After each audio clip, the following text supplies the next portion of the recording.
So, a few years ago, I was at JFK Airport about to get on a flight when I was approached by two women who I do not think would be insulted to hear themselves described as a tiny, old, tough-talking Italo-American brutes. The taller one, who is likely up here, she marching up to me and she goes, "Honey, I gotta ask you something. You got something to do with that eat, pray, love thing that's been going on lately?" And I said, "Yes, I did."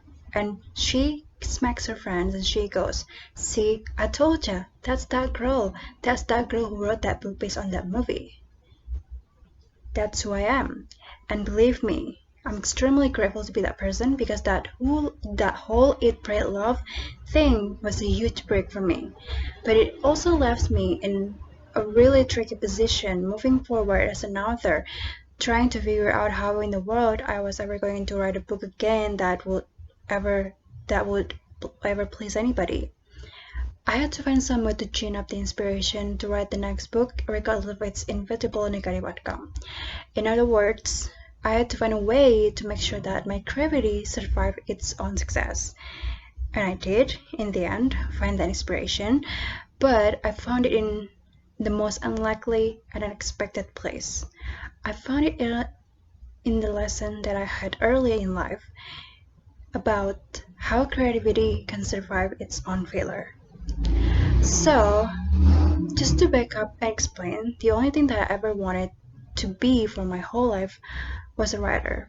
I wrote all childhood, all through adolescence, and by the time I was a teenager, I was sending my very bad stories to the New Yorker, hoping to be discovered. I failed at getting published for almost 6 years. And it was just devastating every single time, and every single time I had to ask myself if should I just quit while I give up and behind and spare myself this pain.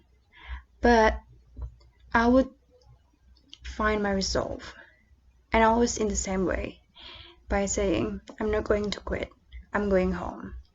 And you have to understand that for me, going home did not mean returning to my family's work farm.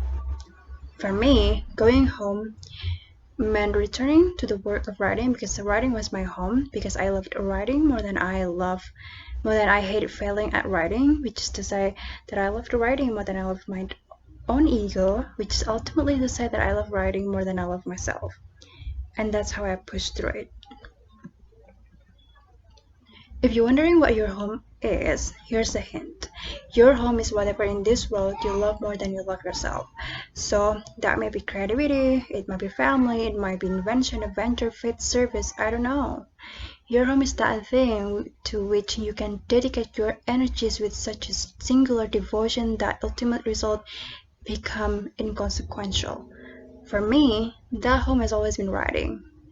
So after the weird, disorienting success that I went through with Eat, Pray, Love, I realized that all I had to do was exactly the same thing that I used to do all the time when I was an equally disoriented failure. I had to get my ass back to work, and that's what I did. And then that's how in 2010 I was able to publish the dreaded follow-up to Eat, Pray, Love. And you know what happened with that book? It bombed. And it was fine. Actually, I kind of felt bulletproof because I knew that I had broken the spell and I had found my way back home to writing for the sheer devotion of it. And I stayed in my home of writing after that, and I wrote another book that just came out last year, and that one was really beautifully received, which is very nice.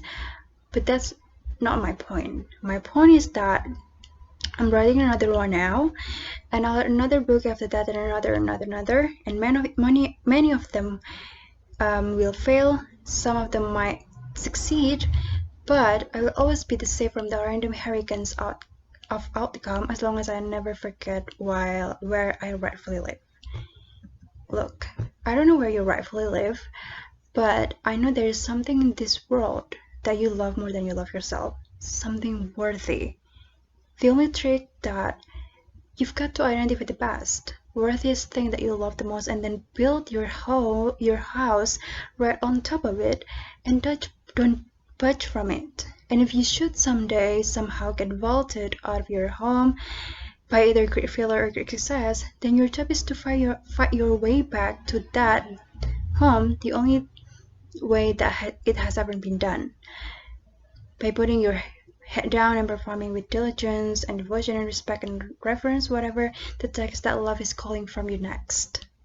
You just do that and keep doing that again and again. I can absolutely promise you, from long personal experience in every direction, I can assure you that it's all going to be okay.